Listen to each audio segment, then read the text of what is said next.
It is an extremely important path to take. It's also a very challenging path to take, and I think that's why a lot of companies often are shied away with the process of becoming minority-owned or woman-owned business to go through that actual certification process. It's tough. There is a lot of paperwork. You need to be extremely organized. You need to really have your ducks in a row. You need to be aware of really having everything organized. And I think that these agencies have been burned by a lot of companies who really want to get the certification for the wrong reasons. So they put the companies that want to go through the certifications for the right reasons really through a grueling process, because they have seen every story probably out there that makes them have these strict guidelines in place, and rightfully so. In the industry that I am, in the wood and packaging and crating industry and lumber industry, you don't see a lot of minority businesses going through that because there's not a lot of them, but at the same time, they haven't really wanted to go through that process because it is a long road. So with the acquisition of timber industry, so one of our main focuses was obtaining the women-owned designation, and that occurred in January of 2014. We started the process in September of 2013, and we were certified in January of 2014.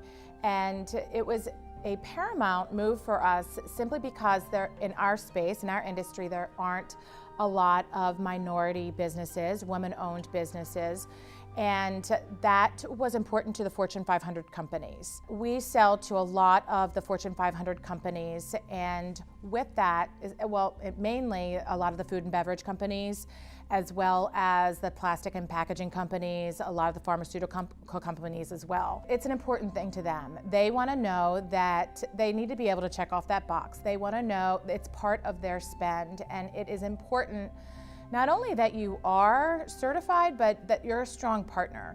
So you really have to demonstrate, you really have to show up. I travel across the country going to numerous events for the Women's Business Enterprise National Council, for the Women's Presidents Organization, and then on the local level for the Baltimore City certification and the Maryland certification, WSB we have as well. So there's a lot of, when you have the certifications, you really have to invest the time and the money to really make sure that you are gaining as much out of it as you can, but also giving back as much as you can to that, because we want these organizations to be an important part of how we do business across the United States moving forward. And if we don't have qualified, strong companies that really are serious about doing business, about working hard, about being tenacious and moving forward and earning this business that these Fortune 500 companies are designating a huge spend to, then they'll get rid of them. They won't do it anymore. So as far as do I recommend women business owners to get the certification? It depends on what their product is, their product or service, and it also depends on their total picture. How they bought the company, if they used their own funds to buy the company, if they're writing the checks, if they're in charge of everything, how involved are they, who's on their team.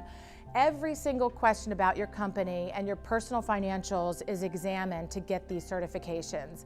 It is a very rigorous and rewarding experience to go through, but if you don't necessarily have the right product mix or service, or perhaps those types of companies have already saturated the minority-owned space, then it may not be worth the time and resources, especially if you have a smaller budget as far as monies and time.